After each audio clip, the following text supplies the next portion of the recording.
چند میں آپ کو حوالے آپ کے سامنے رکھتا ہوں۔ مثال کے طور پر ابن عبد الوہاب نجدی کے توحید کے تصور کو اگر دیکھا جائے تو یہ کتاب ہے کتاب التوحید۔ اس میں صفحہ نمبر 361 پر ابو البشر سیدنا آدم علیہ السلام کے بارے میں لکھا کہ آدم علیہ السلام نے شرک فی الاطاعت کا ارتکاب کیا، نعوذ باللہ تعالی۔ یعنی ابن عبد الوہاب نجدی کی توحید کتاب التوحید کے مطابق تو تاریخ انسانیت کا سب سے پہلا مشرک حضرت سیدنا ابو البشر آدم علیہ السلام قرار پاتے ہیں، نعوذ باللہ تعالی۔ اور پھر ان کے توحید کے تصور کے مطابق اگر ان کی کتابوں کو دیکھا جائے، ابن عبد الوہاب نجدی کی کتاب الاصول الثلاثہ، یہ اس کی شرح بھی ہے، اور الگ سے بھی جو حاجیوں کو دی جاتی کتابیں، یہ کتاب ہے اس کا ترجمہ، یہ اس کی عربی شرح ہے۔ عبد المحسن بن قاسم مسجد نبی کے امام و خطیب نے اس کی شرح کی ہے۔ اس میں وَثِيَابَكَ فَطَهِّرْ قرآن مجید کی آیت کا ترجمہ اور اس کی شرح کرتے ہوئے ابن عبد الوہاب نجدی نے لکھا کہ اے طہر اعمالک عن الشرک، کہ اللہ تعالیٰ نبی علیہ السلام کو حکم دے رہا ہے کہ اپنے اعمال کو شرک سے پاک کیجئے، اپنے اعمال کو شرک سے پاک کیجئے۔ اور یہ کتاب ہے المجموعۃ المفیدہ۔ المجموعۃ المفیدہ کا ترجمہ جو ہے وہ مجموعہ مفیدہ، مفید مجموعہ کے نام سے، اس کے صفحہ نمبر 39 پر لکھتے ہیں کہ وَثِيَابَكَ فَطَهِّرْ کا کیا معنی ہے؟ جواب، اس کا معنی ہے اپنے رب کی عظمت کو توحید کے ساتھ بیان کیجئے اور اپنے اعمال کو شرک سے پاک کیجئے، اپنے اعمال کو شرک سے پاک کیجئے۔ وَالرُّجْزَ فَاهْجُرْ کا کیا معنی ہے؟ تو جواب، اس کا معنی ہے بتوں کو چھوڑ دیجئے اور بت پرستوں سے اپنے آپ کو الگ تھلگ کر لیجئے۔ سوال، نبی صلی اللہ علیہ وسلم اس حالت میں کتنے دن تک رہے؟ اس کا جواب لکھا کہ 10 سال تک، اس کے بعد معراج ہوئی۔ یعنی نبی کریم صلی اللہ علیہ وآلہ وسلم 10 سال اسی حالت میں رہے، اور پھر اللہ رب العزت نے آپ کو معراج کرویا۔ اور یہ جو حکم ہے وَثِيَابَكَ فَطَهِّرْ، اپنے کپڑوں کو پاک رکھیے، اس کا ترجمہ یہ کیا کہ اپنے اعمال کو شرک سے پاک کیجیے، العیاذ باللہ تعالی۔ اور ابن عبد الوہاب نجدی کے آنے سے پہلے حالات کا ذکر کرتے ہوئے ابن عبد الوہاب نجدی کے پوتے عبد الرحمن بن حسن بن محمد بن عبد الوہاب نجدی نے اپنی کتاب فتح المجید شرح کتاب التوحید کے صفحہ نمبر کتاب توحید کے صفحہ نمبر 6 پر لکھا ہے کہ ابن عبد الوہاب نجدی نے کیا کارنامہ سر انجام دیا۔ لکھتا ہے کہ وَتَصَدَّى لِدَعْوَةِ أَهْلِ نَجْدٍ إِلَى التَّوْحِيدِ الَّذِي هُوَ أَسَاسُ الْإِسْلَامِ وَالْإِيمَانِ، کہ ابن عبد الوہاب نجدی نے نجد والوں کو توحید کی دعوت دی جو کہ اسلام کی بنیاد اور اساس ہے۔ وَنَهَاهُمْ عَنْ عِبَادَةِ الْأَشْجَارِ وَالْأَحْجَارِ وَالْقُبُورِ وَالطَّوَاغِيطِ وَالْأَوْثَانِ، اور ابن عبد الوہاب نجدی نے اس وقت کے لوگوں کو، مسلمانوں کو، پتھروں کی، قبروں کی، درختوں کی، شیطانوں کی اور بتوں کی عبادت سے روکا۔ یعنی ابن عبد الوہاب نجدی کے آنے سے پہلے اس وقت مسلمان درختوں کی، پتھروں کی اور شیطانوں کی اور بتوں کی عبادت کرتے تھے، اور ابن عبد الوہاب نجدی نے آ کے روکا۔ جزیرہ عرب کے لوگ عبادت کرتے تھے، العیاذ باللہ تعالی۔ اور ایک اور حوالہ، یہ کتاب اثر الدعوۃ السلفیہ فی توحید المملکۃ العربیہ السعودیہ، اس کے صفحہ نمبر 23 پر جامعہ اسلامیہ جو کہ مدینہ شریف میں بہت بڑی یونیورسٹی ہے، اس کے استاذ حمود بن احمد الرحیلی لکھتے ہیں کہ ابن عبد الوہاب نجدی جب آیا، لکھتا نشأ الامام العلامہ والداعیۃ المجدد شیخ الاسلام محمد بن عبد الوہاب ابن سلیمان التمیمی فی القرن الثانی عشر، کہ محمد بن عبد الوہاب نجدی مجدد 12ویں صدی میں آیا، فی زمن، ایسے زمانے میں، اشتدت فیہ غربت الاسلام، کہ جس وقت اسلام بالکل اجنبی ہو چکا تھا، وغلب علی اہلہ الجہل والبدع والخرافات، اور وہاں کے رہنے والے بدعت، جہالت اور خرافات میں پڑے ہوئے تھے، وعبادت الانبیاء والصالحین والاشجار والاحجار، اور وہاں کے لوگوں پر نبیوں کی عبادت، صالحین کی عبادت اور درختوں اور پتھروں کی عبادت کا غلبہ ہو چکا تھا۔ وہاں کے جو مسلمان تھے وہ نبیوں کی، صالحین کی اور پتھروں کی اور درختوں کی عبادت کرتے تھے۔ یہ ان کی توحید کا تصور ہے کہ ان کی توحید کے تصور کے مطابق اولیاء اللہ، صالحین کے مزارات اور ان کی قبروں کی تعظیم کرنا بھی ان کی عبادت ہے۔ اور میں نے عرض کیا کہ جو شرک کے تیر انہوں نے پھینکے ہیں اس سے تو پوری امت مسلمہ کا جسم متاثر ہوتا ہے، پوری دنیا اسلام میں جہاں جہاں اسلامی ممالک موجود ہیں، پوری دنیا میں جہاں جہاں کہیں جہاں مسلمان آباد ہیں، وہاں صالحین کے مزارات موجود ہیں، ان کی قبریں موجود ہیں، اور وہاں اہل ایمان اہل اسلام جو سنی العقیدہ لوگ ہیں وہ ان کی قبور سے، ان کے مزارات سے تبرک حاصل کرتے ہیں۔ تو یہ اگر تبرک اور ان کی قبور کی عزت اور تعظیم عبادت ہے تو اس سے تو پوری امت مسلمہ کی جو اکثریت اور عمومی مسلمان ہیں وہ مشرک قرار پائیں گے، نعوذ باللہ تعالی۔ اور پھر یہ صرف صالحین کی قبروں تک نہیں، بلکہ یہ دیکھیں تحذیر الساجد، ناصر الدین البانی کی کتاب، اس کتاب کے صفحہ نمبر 99 پر ناصر الدین البانی لے کر میں 1368 میں جب مسجد نبی شریف کی حاضری کے لیے گیا تو میں نے وہاں دیکھا کہ ایک روضہ رسول کے پیچھے ایک جو نا وہ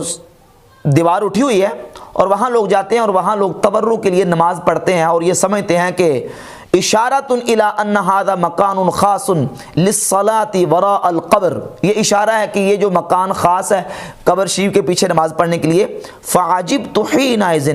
کیف ظلت هذه الزہرۃ الوثنیہ قائمۃ حتی فی عہد دولت التوحید۔ ناصر الدین البانی لکھتا کہ میں بڑا متعجب ہوا کہ یہ کھلی اور ظاہر بت پرستی مسلمانوں کے ملک میں ہو رہی ہے، یعنی روضہ رسول کے پاس اور اصحاب صفہ کے چبوترے پہ جا کے نماز پڑھنا، اس کو بھی ظاہر بت پرستی، ظاہر قبر پرستی نعوذ باللہ تعالی قرار دے کے ناصر الدین البانی کہتا کہ ہذہ ظاہرۃ الوثنیہ، یہ کھلی بت پرستی مسلمانوں کے ملک میں ہو رہی ہے، اس تبرک کو کھلی بت پرستی قرار دے رہا ہے۔ یہ ان کے جو خود ساختہ توحید کا تصور ہے اس کے مطابق بات کہاں تک جاتی ہے۔ اور پھر اس سے آگے یہ کتاب ہے شرح صدور بتحریم رفع القبور، قاضی شوکانی کی، اس کتاب کے صفحہ نمبر 35 پر حاشیے میں لکھا ہے نبی کریم صلی اللہ علیہ وآلہ وسلم کے مزار پر انوار و حضور کی قبر شریف کے بارے میں لکھا ہے فالقبر المعظم المقدس وثن وصنم بكل معانی الوثنیہ، کہ رسول اللہ صلی اللہ علیہ وآلہ وسلم کی قبر مقدس معظم جو ہے وہ ہر اعتبار سے بت ہے، نعوذ باللہ تعالی۔ لو کان الناس یعقلون، اگرچہ لوگ عقل نہیں رکھتے۔ تو آپ اندازہ کریں کہ ان کے شرک کے فتووں سے اور ان کی جو خود ساختہ توحید جو انہوں نے اپنا معیار قائم کیا ہوا ہے اس سے تو امت مسلمہ کی مجموعی اور اکثری تعداد جو ہے وہ مشرک قرار پاتی ہے۔ اور یہی بات اسماعیل دہلوی نے اپنی کتاب تقویۃ الایمان کے صفحہ نمبر 23 پر لکھی ہے، لکھتا ہے کہ اول کہتا ہے کہ سننا چاہیے کہ شرک لوگوں میں بہت پھیل رہا ہے اور اصل توحید نیاب، یعنی مسلمانوں میں شرک بہت زیادہ آ چکا ہے اور اصل توحید نیاب، توحید بالکل تھوڑی سی رہ گئی ہے۔ حالانکہ قرآن مجید اور احادیث طیبات آپ پڑھ کے دیکھیں، نبی پاک صلی اللہ تعالیٰ علیہ وآلہ وسلم کی امت مصطفیٰ یہ خیر امت ہے، یہ امت وسط ہے۔ سورہ آل عمران کی آیت نمبر 110 میں اللہ رب العزت فرماتا ہے کہ کنتم خیر امت اخرجت للناس، تم بہترین امت ہو جو لوگوں کے لیے نکالی گئی۔ اور سورۃ البقرہ کی آیت نمبر 143 میں وَكَذَلِكَ جَعَلْنَاكُمْ أُمَّةً وَسَطًا، اور ایسے ہی ہم نے تمہیں امت وسط بنایا، امت وسط بنایا لِتَكُونُوا شُهَدَاءَ عَلَى النَّاسِ، تاکہ تم لوگوں پر گواہ ہو جاؤ۔ اب یہ امت خیر ہے، امت وسط ہے۔ اور نبی پاک صلی اللہ تعالیٰ علیہ وآلہ وسلم ارشاد فرماتے ہیں، صحیح بخاری کی 6528 نمبر حدیث ہے، فرماتے ہیں کہ کل جنتی جو جنت میں داخل ہوں گے، حضور فرماتے ہیں اس ذات کی قسم جس کے دست قدرت میں میری جان ہے، میری امت آدھے جنتی وہ ہوں گے جو میری امت کے لوگ ہوں گے، یعنی امت کی فضیلت بیان فرمائی رسالت امام صلی اللہ علیہ وسلم نے۔ اور حضور علیہ الصلوۃ والسلام کی حدیث جامع ترمذی میں 2546 نمبر اور سنن ابن ماجہ میں 4299 نمبر، حضور فرماتے اہل الجنت 20 و 100 صف، جنتیوں کی 120 صفیں ہوں گی، 80 من هذه الامه و40 من سائر الامم، 80 صفیں صرف اس امت کی ہوں گی، 100 کل نبیوں کی امتوں کی صفیں 120 ہوں گی، اور ان میں سے جو ہے وہ 80 صفیں اس امت کی اور 40 صفیں جو ہے وہ باقی امتوں کی ہوں گی۔ یہ اس امت کی فضیلت ہے۔ اور ان کے عقیدے کے مطابق جو ہے نا وہ امت کا مجموعی اور جو امت کا جو اکثری اور جو اغلبی حصہ ہے وہ نعوذ باللہ شرک میں گرفتار ہو چکا ہے۔ تو اس سے تو نعوذ باللہ تعالیٰ اس امت کا امت خیر ہونا تو ختم ہو گیا، پھر یہ تو معاذ اللہ پھر امت شر ٹھہرے گی، امت شرک ٹھہرے گی، حالانکہ یہ امت توحید ہے، امت وسط اور امت خیر ہے، اور یہ امت شر اور امت شرک نہیں ہے۔ اور ایک اور حدیث جامع ترمذی میں 2869 ہے، رسالت امام صلی اللہ علیہ وآلہ وسلم نے ارشاد فرمایا مثل امتی مثل المطر، میری امت کی مثال بارش کی طرح ہے، لا یدرا اولہ خیر ام آخرہ، حضور فرماتے ہیں کہ یہ معلوم نہیں کیا جا سکتا، لا یدرا اولہ خیر ام آخرہ، کہ اس کا اول بہتر ہے یا اس کا آخر بہتر ہے، یعنی یہ امت جو ہے یہ امت خیر ہے، یہ اس امت کی فضیلت ہے۔ تو نبی کریم صلی اللہ علیہ وآلہ وسلم نے اس امت کی خیریت بھی بیان فرمائی، اور جو امت پر حضور کو اندیشہ تھا اور جو حضور کو امت پر کوئی خوف تھا اس کا واضح طور پر بیان فرما دیا۔ اس سے پہلے یہ بات سمجھیں کہ شرک کا جو اطلاق ہے وہ دو چیزوں پہ کیا جاتا ہے، شرک جلی، شرک اکبر، یعنی اللہ رب العزت کی ذات کے ساتھ کسی کو شریک ٹھہرانا، اللہ کی عبادت میں کسی کو اللہ کا شریک ٹھہرانا، اس کو شرک اکبر کہا جاتا ہے، شرک جلی، شرک اعتقادی۔ اور ایک ہے عملی طور پر جو نا ریاکاری، دکھلاوا، اس پر بھی شرک کا اطلاق ہوتا ہے، لیکن وہ شرک اصغر ہے۔ بحث ہماری شرک اصغر کے بارے میں نہیں ہے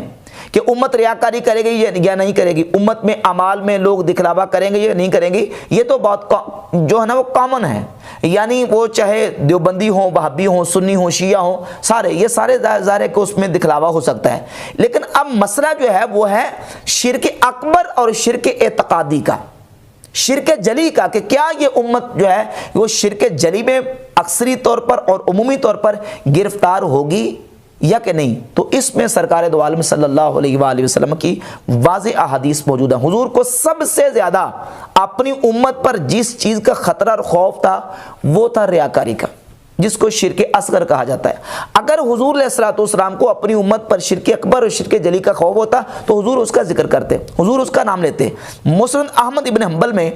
23,119 نمبر حدیث ہے، دار احیات التراث العربی بیروت سے جو چھپی ہوئی اس کا حوالہ، اور وہابیوں کی ایپ اسلام 360 میں مشکات میں 5,334 نمبر حدیث ہے۔ رسالت امام صلی اللہ علیہ وآلہ وسلم کے صحابی حضرت محمود بن لبید رضی اللہ تعالیٰ فرماتے ہیں کہ نبی پاک صلی اللہ علیہ وآلہ وسلم نے فرمایا ان اخوف ما اخاف علیکم الشرک الاصغر، مجھے تم پر سب سے زیادہ جس چیز کا خوف ہے وہ ہے شرک اصغر۔ صحابہ نے عرض کی یا رسول اللہ ما الشرک الاصغر، شرک اصغر کیا ہے؟ قال الریا، تو نبی کریم صلی اللہ علیہ وآلہ وسلم نے فرمایا ریاکاری، یعنی مجھے سب سے زیادہ تم پر جس چیز کا خوف ہے وہ کیا ہے؟ ریاکاری۔ اگر حضور کو اپنی امت پر شرک اکبر یا شرک جلی کا خوف ہوتا تو سرکار یہ فرما سکتے تھے کہ مجھے تم پر سب سے زیادہ شرک اکبر کا خوف ہے، کہ تم درختوں کی پوجا کرو گے، تم جو ہے وہ پتھروں کی پوجا کرو گے، تم قبروں کی عبادت کرو گے، نہیں فرمایا، ایسے نہیں فرمایا، بلکہ فرمایا کہ مجھے تم پر سب سے زیادہ خوف جو ہے وہ ریاکاری کا ہے۔ اب سوال یہ پیدا ہوتا ہے کہ کیا شرک اکبر کا اپنی امت پر خوف ہے؟ اس پر کوئی حضور علیہ الصلوۃ والسلام کا فرمان موجود ہے؟ تو صحیح بخاری اور صحیح مسلم کی متفق علیہ، صحیح بخاری میں 6 مقامات پر یہ حدیث ہے، اس میں سے 1344 نمبر، اور صحیح مسلم میں 2296 نمبر متعدد مقامات پہ یہ حدیث موجود ہے کہ نبی کریم صلی اللہ علیہ وآلہ وسلم نے اللہ کی قسم بیان کر کے فرمایا انی واللہ ما اخاف ان تشرکوا بعدی، ما اخاف علیکم ان تشرکوا بعدی، فرمایا مجھے اللہ کی قسم مجھے اس بات کا تم پر خوف نہیں ہے کہ تم میرے بعد شرک کرو گے، ولیکن ان تنافسوا فیہا، ہاں مگر یہ کہ تم دنیا میں پھنس جاؤ گے، دنیا کی محبت میں پڑ جاؤ گے، یا دنیا کا تم پر مجھے خوف ہے، لیکن تمہارے اوپر مجھے اس بات کا خوف نہیں ہے کہ تم میرے بعد شرک میں پڑ جاؤ گے یا شرک میں مبتلا ہو جاؤ گے۔ شرک اکبر کی حضور نے نفی کر دی،